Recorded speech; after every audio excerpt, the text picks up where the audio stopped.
거룩한 주일 주님 앞에 나와 예배드리고 영상으로 예배드리는 모든 성도님들의 가정에 하나님의 은총이 함께 하시기를 축복합니다. 오늘은 창세기 1장 3절부터 12절의 말씀을 가지고 보시기에 좋았던 환경을 회복하라는 주제로 말씀을 상고하겠습니다. 성경 창세기 1장 3절, 4절, 5절만 봉독해 드립니다. 3절 하나님이 이르시되 빛이 있으라 하시니 빛이 있었고, 4절 빛이 하나님 보시기에 좋았더라. 하나님이 빛과 어둠을 나누사. 5절 하나님이 빛을 낮이라 부르시고 어둠을 밤이라 부르시니라. 저녁이 되고 아침이 되니 이는 첫째 날이니라. 아멘. 요즘 우리들은 지금까지 경험해보지 못한 세상을 경험하면서 살고 있습니다. 그것은 바로 코로나19라고 하는 바이러스 때문에 만물의 영장이라고 하는 인간이 속수무책으로 무너지고 있는 실정입니다. 왜 이런 일들이 발생했을까? 하나님이 원래 이 대자연을 만드시고 우주를 만들 때는 보시기에 좋았더라는 그런 세상이었습니다. 그런데 지금은 보시기에 좋은 세상이 못 되고 환경이 파괴되고 여러 가지 자연재해들이 발생하는 것은 원래 하나님이 창조했던 보시기에 좋았다라고 하는 이 세상이 무너진 현실을 우리는 보고 있습니다. 말세지말이라는 말이 옛날부터 흘러나왔고 종말이 가까운다, 인류의 재앙이 다가온다는 등등 여러 가지 말들이 솟아나고 있는 실정입니다. 예수님을 역사의 기원이라고 생각합니다. 예수님 오시기 전, 예수님 오신 후, 그래서 BC와 AD로 나누는 세상을 살고 있습니다. 이 AD라고는 기원 후의 세상을 살면서 또 하나로 나눈다면 코로나19 이전의 세상과 코로나19 이후의 세상으로 나눌 수 있을 것입니다. 그러므로 오늘 우리는 성균서라고 하는 그런 책에 보면은 균이라고 하는 것을 대단히 상세하게 언급하고 있습니다. 세균이 이 세상에 미치는 영향은 우리가 인간이 만든 전쟁 무기보다도 더 많은 영향력을 주고 무서운 것을 경고하고 있습니다.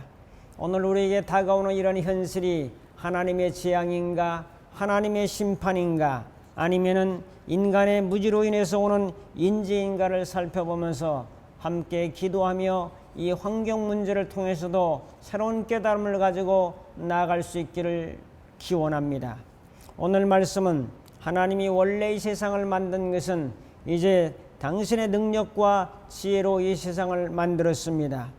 우리가 잘 아는 대로 첫째 날 빛이 있으라고 빛을 만드셨고, 다음에 하늘을 만드셨고, 셋째 날에는 땅과 식물들을 만드셨으며, 넷째 날에는 하늘에 달 수 있는 해와 달과 별을 만드셨고, 다섯 번째 날에는 하늘의 새와 바다의 물고기를 만드셨고, 여섯 번째는 동물과 사람을 차례대로 만들어 주셨습니다. 제가 창세기를 읽으면서 여섯째 날까지의 창조 과정에서 가장 참 감동적인 것은 보시기에 좋았더라는 단어입니다. 그래서 저는 하나님이 이 우주 만물, 자연 만물을 창조하시고 사람을 만드시고도 보시기에 좋았더라라고 하신 말씀처럼 저는 하나님이 만드신 이 대자연과 우주를 바라보면서 저도 늘 보시기에 좋았더라, 아름답더라, 참 멋있더라. 제 단어가 어휘가 부족해서 그렇지 정말로 표현하기 힘들 것이지만은 그러나 보시기에 좋았더라는 감동을 늘 받으면서 많은 사물과 자연을 대하고 있습니다. 하나님이 이렇게 보시기에 좋았더라라고 했던 이 우주 만물이 파괴되면서 2021년을 지나면서 오늘 우리는 코로나19의 대재앙을 맞이하고 있습니다.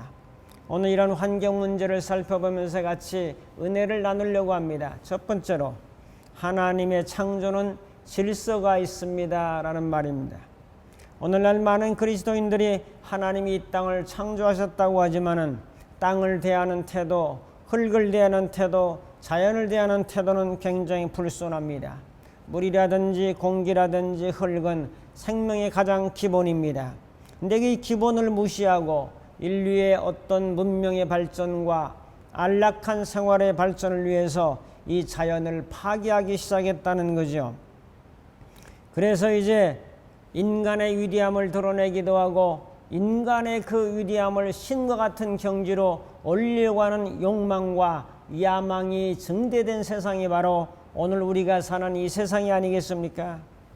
뉴스에 보도돼서 알고 있지만은 지금 폭염으로 말미암아서 이제 바닷물의 수온이 3도가 올라가서 양식장에 그 여러 가지 어패류들이 고통당하며 폐사될 위기에 있다는 그러한 고통 속에 있습니다.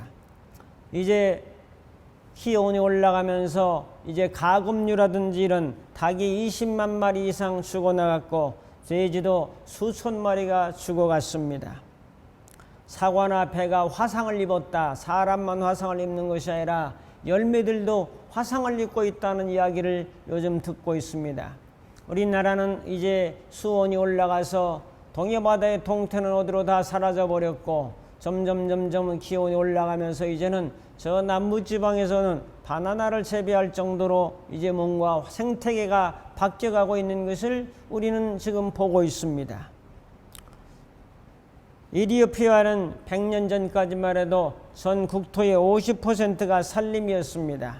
이제 산림을 베어내고 목재를 이제 팔아 넘기며 거기에 농사짓는 땅을 짓고 이제 닭을 이제 키우고 이런 식으로 목축업도 하면서 점점 산림을 훼손해서 지금은 산림이 3%밖에 없습니다.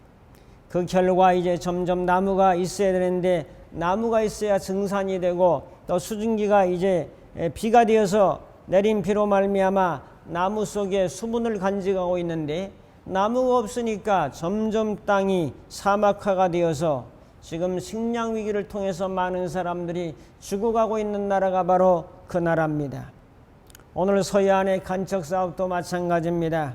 밀물에 잠기고 썰물에 나가는 간석지가 조성되어야 되는데 그래야 해일도 막아주고 물을 정화해주고 또 풍부한 퇴적물로 인해서 수많은 조관대 생물들을 부양할 수 있는 길이 있는데 이것을 간척이라 하는 이유로 말미암아 다 막아버린다고 하면은 생태계가 파괴되고 이것은 결국 우리 인간에게 재앙이라고 하는 것으로 다가오고 있다는 거죠. 간척지에서 이제 얻는 농산물의 수확보다는 이제 더 많은 어떤 해조류라든지 또한 뭐 소금이라든지 또한 해산물을 이제 급격하게 감소하기 때문에 내내 마찬가지라는 거죠. 가만히 따지고 보면은 하나님께서 강이 필요한 곳에 강을 주셨고 바다가 필요한 곳에 바다를 주셨고 솜이 필요한 곳에 솜을 주셨고 조그만 색강이 필요한 곳에 색깔을 주셨지 필요 없어서 이 속에 자연 속에 만들어 놓은 것이 아닙니다. 창조에는 질서가 있습니다. 사람이 살아가는데도 질서가 있습니다. 신인 관계에도 질서가 있고 사람 관계에도 질서가 있고 이 자연과 환경에도 질서가 있다는 사실을 명심하고 이 질서를 파괴할 때는 무질서가 오게 되고 무질서가 오게 되면 결국 혼란이 오게 되고 혼란의 결과는 재앙이라는 것으로 인류에게 다가온다고 하는 이 준엄한 자연의 목소리를 깊이 그리스도인들은 우리 백성들은 온 지구의 인류의 사람들은 들어야 될 것입니다. 우리가 해야 될 일은 그것을 억지로 뒤바꾸고 흐트러 놓아서는 안 된다는 거죠. 그 기능을 잘 발휘할 수 있도록 북돋아주고 자연을 격려해 줘야 되죠. 자연이 그 원래 기능을 발휘할 수 없을 정도로 큰 변형을 가져오는 것은 인간의 어리석음이요 욕망이요 무지라는 사실입니다. 그리고 하나님에 대한 믿음과 신뢰가 부족한 결과로 파괴라고 하는 것으로 이어져가는 것을 보게 됩니다. 두 번째로 창조 질서를 파괴하지 말라. 지금 인류는 자연의 창조 질서를 무시합니다. 무책임하게도 수많은 땅을 오염시키고 있습니다. 오염물질 중에서도 자연에 잘 분해가 되지 않는 농약이라든지 중금속이라든지 또한 독성 오염물질을 두고두고 이 생물들에게 결과는 사람에게 피해로 다가오는 겁니다. 예를 들면 DDT라고 하는 하얀 가루 있지 않습니까? 옛날에 뭐 이나 빈대 잡는다고 막 불어넣던 DDT.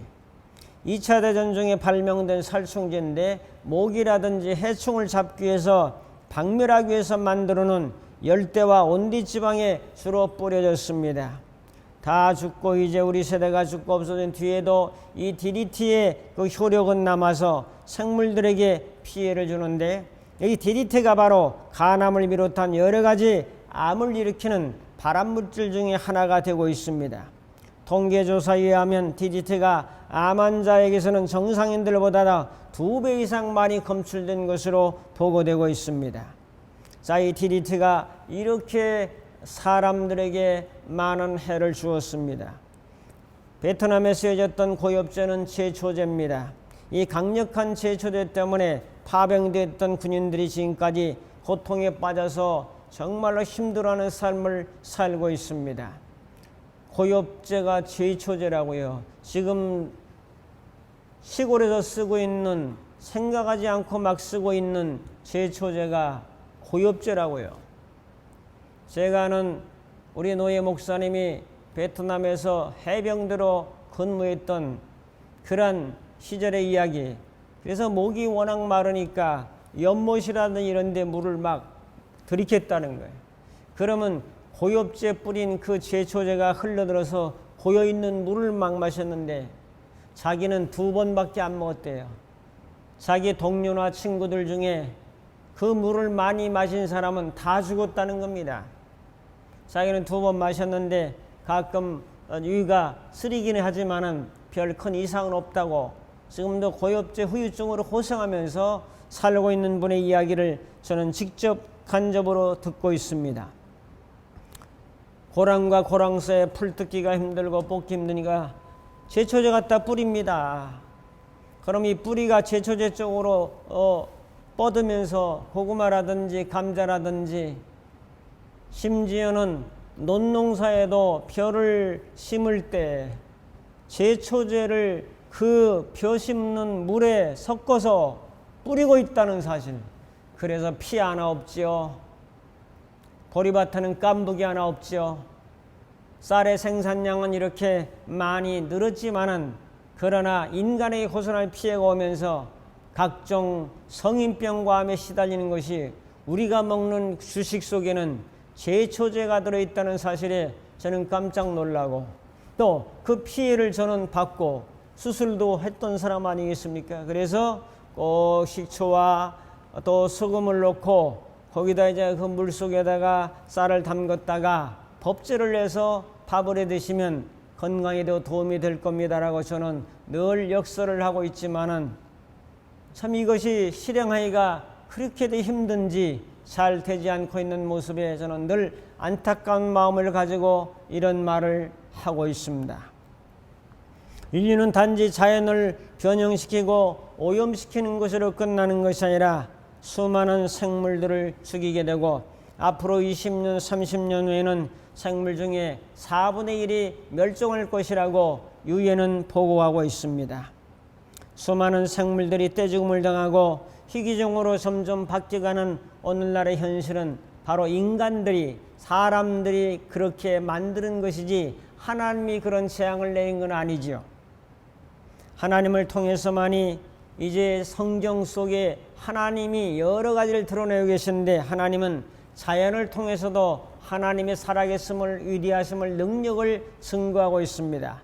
제가 늘 말씀드리는 대로 로마서 1장 20절에 모든 자연 만물 속에는 하나님의 신성이 담겨 있다라고 말씀하지 않습니까? 신성이 담겨 있다고요. 그래서 비행기는 날아가는 새를 보고 만들고 잠수함은 물고기를 보고 만들고 레이더는 박쥐를 보고 만들고 컴퓨터는 여러 두뇌를 보고 만들지 않았습니까? 자연을 모방해서 만들어가는 것이 바로 인간살이 아니겠습니까? 오늘 우리는 생물이나 또한 새나 동식물, 곤충들이 잘 살아갈 수 있는 환경을 파괴해서는 안 되겠죠. 산림이나 습지를 파괴해서는 안 되고 영종도에 공항을 세워서 세계 1위, 서비스 1위 10년 이상을 우리는 자랑하고 있습니다. 세계 어느 공항에 가봐도 영종도에 있는 인천공항처럼 깨끗하고 빨리빨리 모든 것이 처리가 되는 공항은 없습니다. 참 세계 1위의 서비스의 그런 공항일만 합니다. 거기서 오는 경제소득과 이익도 상당히 많이 여러분에게 혜택을 주고 있습니다. 그러나 그런 환경이나 이런 면에서는 거기에 공항을 세운다고 하는 것은 저 호주라든지 동남아에서 겨울을 나는 수십만 마리의 철새들이 이제 봄과 가을의 이동 경로 중에 잠깐 들리는 곳이 바로 영종도입니다. 갯벌에서 서해 해양 생태계를 지탱하는 기반이기도 했지만은 그러한 모든 것이 사라져 버렸습니다. 한쪽에 이익이 있으면은 한쪽에는 해가 있다는 사실을 우리는 기억해야 할 것입니다. 발전이라고 모든 것을 때려 부수고 파괴하고 뚫어버리고 한다고 해서 다 인류가 다 행복해지고 좋아지는 것이 아니라 오늘 코로나19 팬데믹 시대를 맞이하면서 재앙이라고 하는 정말로 어떻게 대항할 수 없는 이런 어처구니 없는 일들이 오늘 우리 앞에 전개되고 있지 않습니까? 인류는 많은 땅들이 이제 황무지로 변하는 것을 보고 있습니다. 가장 심각한 곳이 아프리카 지역이요 적도 부근입니다. 무리한 개발로 인해서 이제 1년에 1100만 헥타르 남한만한 면적의 숲이 사라지고 있습니다. 농경지로 개간되고 있고, 자, 이런 결과를 오늘 우리는 고통과 기근이라고 하는 그런 것으로 다시 대갚음을 받고 있습니다. 세 번째로 살펴볼 것은 창조 질서를 회복하라. 환경 문제는 머지않아 인류에게 큰 재앙으로 다가오고 말 것입니다. 현재 세계 인구를 70억을 넘어서 77억이라고 보고 있습니다. 다음 세기에 80억, 90억, 100억이 될 때는 이 세상은 정말로 요동칠 수밖에 없는 세상입니다. 앞으로 경제 규모가 2025년이면 5배, 2050년이면 10배로 증가할 것입니다. 경제 규모가 증가할 때마다 자연은 그만큼 더 많이 파괴된다는 사실을 우리는 기억해야 할 것입니다. 모든 우리가 필요한 것들은 광물질, 그 다음에 식물, 동물, 흙, 바다에서 얻게 됩니다. 이런 것을 더 많이 파괴할수록 더 안락한 생활은 할지 모르지만은 그러나 인간에게는 또 다른 재앙으로 점점 경고의 화살이 날아오고 있다는 사실을 우리는 절대로 간과해서는 안 될 것입니다.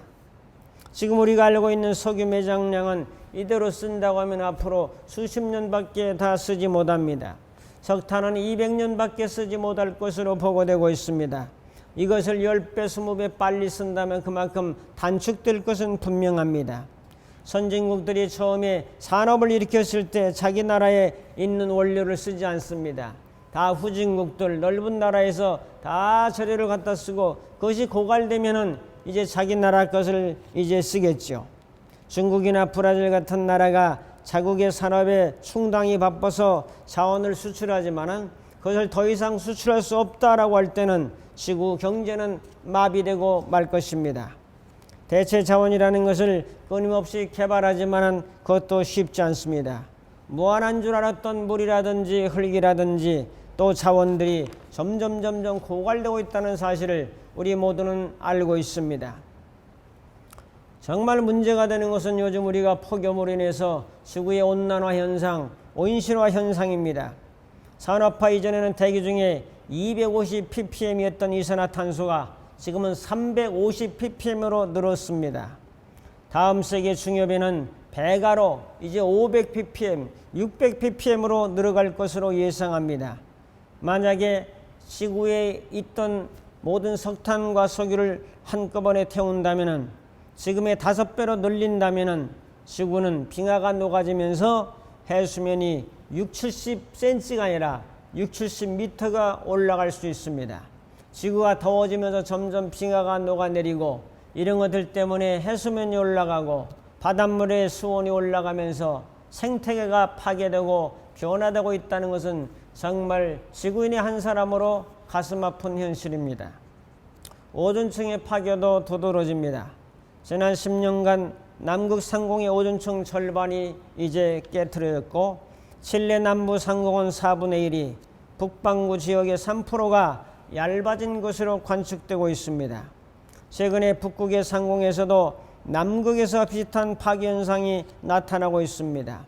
오존층은 태양이나 외계에서 오는 강한 자외선이나 우주선, 감마선 등을 차단하여 생물들을 보호할 수 있는 것이 오존층인데, 이것이 파괴되면서 염화불소탄소가 점점 늘어나면서 결국 북반구의 오존층이 15%가 파괴될 것으로 예상하고 있습니다.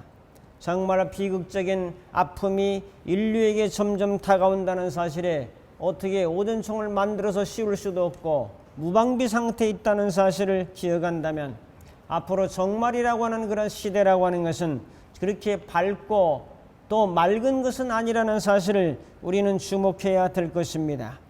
급속도로 사막화되어 가고 있는 이런 현상, 이제 인도 대륙이나 중국 대륙, 미국 대륙의 사막화가 점점 심해질 것이라고 예상하며, 지금은 육지의 30%가 사막인데 이 정도 속도라면 앞으로 대부분의 많은 땅들이 50%, 60% 이상 사막화가 되어갈 것은 분명합니다. 자, 이런 상황 속에서 우리는 어떻게 될까요? 창조 질서를 회복하는 교회로 살아가야 됩니다. 지금까지 같은 방법으로 살아가기를 고집한다면 분명히 21세기를 살면서 22세기를 넘어가면서 인류는 큰 재앙을 맞이하게 될 것입니다. 환경위기에서 헤어나기 위해서 새로운 길을 모색하지 않으면 현대 물질 문명은 결국 자연의 파괴로 인해서 무너지게 될 것은 분명합니다. 그러므로 우리는 교인들은, 그리스도인들은, 모든 사람들은 이제 하나님의 창조 질서, 이 환경의 회복에 관심을 가지고 나가야 코로나19 같은 이러한 대재앙을 역병도 막을 수가 있습니다. 자연 법칙에 순응하며 사는 것이 하나님의 창조 질서 원리입니다. 모든 동물들은 저녁에 해가 지면 집에 들어가 잠자고 해가 뜨면 일어나는 것이 자연 순리입니다. 인간들은 전기를 만들어내고 1시고 2시고 새벽 2, 3시까지 무언가를 하면서 아침에는 또 늦게 자고, 이제 몸의 건강과 리듬이 깨어지면서 큰 문제를 이야기하고 있습니다. 오늘 로마서 8장 19절에 피조물이 고대하는 바는 하나님의 아들들이 나타나는 것이다. 이 피조물도 하나님의 나라가 세워지기를 갈망합니다. 로마서 8장 22절에 보면 피조물이 다 이제까지 함께 탄식하며 함께 고통을 겪는 것을 우리가 아느니라. 이제 사람만 고통을 겪는 것이 아니라 모든 자연의 피조물들도 탄식하며 함께 고통을 겪는다고 2000년 전에 사도 바울은 이미 이언해 놓았습니다. 이제 우리의 대소망은 하나님이 새하늘과 새 땅을 만들어 놓고 거기에 새로운 대안을 제시하고 있습니다. 이것이 기독교요 바로 성경입니다. 우주가 아닌 다른 것인지 우주의 중앙인지 그것은 우리가 정확히 모르지만은 새하늘과 새 땅의 새로운 세계를 우리 믿음의 사람들에게 약속하고 있습니다. 이 땅에 많은 그리스도인들은 착각을 하지 말고 교회 안에서만 충성하고 봉사하고 기도하고 전도하고 구제하고 사랑하는 것만이 세상을 향한 일이라고 생각하는 것은 착각일 것입니다. 하나님이 사랑하신 이 세상, 하나님이 보시기에 좋았다라고 하신 이 세상을 우리는 사랑하는 마음을 가지고 모든 피조물에게도 하나님의 뜻이 아름답게 구현되도록 우리는 최선을 다해야 될 것입니다. 이것이 성경적인 가르침이요, 우리 교회에서 이 파괴되어가는 창조의 질서를 회복하는 정신입니다. 정신이 살아있으면 그것을 따라서 행동하게 되어 있고 그 행동에 따라서 실천하게 되어 있습니다. 오늘 말씀을 정리합니다. 우리는 지금 위기 속에 살고 있습니다. 이런 상황 속에서 우리에게 주신 환경의 문제를 심각하게 받아들여야 할 것입니다. 저는 이런 문제까지 심각하게 받아들이고 거리에 담배 꽁초를 버리고 플라스틱의 그런 것들을 자제하고 플라스틱의 사용도 줄여야 되며 이런 종이컵 하나라도 우리는 줄여 나가야 될 것입니다. 자동차의 배기가스도 줄여야 되고 일산화탄소나 이산화탄소의 배출도 줄여야 됩니다. 웬만하면 에어컨 사용도 자제하고 화학적인 세제나 샴푸나 린스 같은 것도 줄여야 될 것입니다. 친환경 상태로 살아가라고 고급화로 만들라는 그런 말은 아닙니다. 온난화 현상, 빙하가 녹아내리고 이제 하나님 저 하늘에 구멍이 뚫리고 자연의 공격을 막아내기는 너무나 역부족인 시대에 이미 선을 넘어서고 말았습니다. 우리는 정신을 차려야 됩니다. 비닐 하나라도 가능하면 적게 줄여 쓰면서 지구를 살려내고 삼천리반도 금수강산을 아름답게 만들어 가야 된다는 영혼도 구령하지만은 이 환경도 새롭게 만들어가는 선교적 사명을 가지고 살아가야 될 것입니다. 코로나19 팬데믹 시대를 맞이하면서 우리는 준비해야 하고 미래를 살아가는 지혜를 모아야 할 것입니다. 이런 신앙으로 살아가서 지구를 지키고 우리 환경을 살리고 회복하는 역사의 주인공으로 살아갈 수 있기를 주님의 이름으로 축복합니다. 기도하겠습니다. 천지 만물을 창조하시고 보시기에 좋았더라 라고 말씀하신 주님, 그러나 지금은 보시기에 좋은 것이 아니라 이제 하나님이여 스모고 연상이 늘어가고 남극과 북극의 빙하가 녹아내리며 온난화 현상이 급증되고 오존층이 파괴되면서 자연의 고갈이라든지 여러 가지 문제가 우리를 엄습하고 코로나19의 팬데믹 시대를 맞이하면서 우리를 공격하고 있습니다. 이것은 사람이 만든 결과임을 다시 한번 바라보면서 하나님 앞에 겸손히 무릎 꿇고 이 지구를 살리고 환경을 살리고 우리가 처해져 있는 모든 삶의 현장에서 하나님의 거룩한 뜻이 피조물에게도 아름답게 나타나도록 하나님 역사하여 주옵소서. 예수님의 이름으로 기도하옵나이다. 아멘. 이제는 우리 주 예수 그리스도의 무한하신 은혜와 하나님 아버지의 극진하신 사랑하심과 성령님의 감화 감동 인도 충만 교통하심이 하나님의 새로운 창조 질서를 회복하기로 결단하는 모든 심령들 머리머리 위에 저들의 가정과 섬기는 교회와 이 나라의 민족 위에 이제부터 영원토록 함께 있을지어다. 아멘.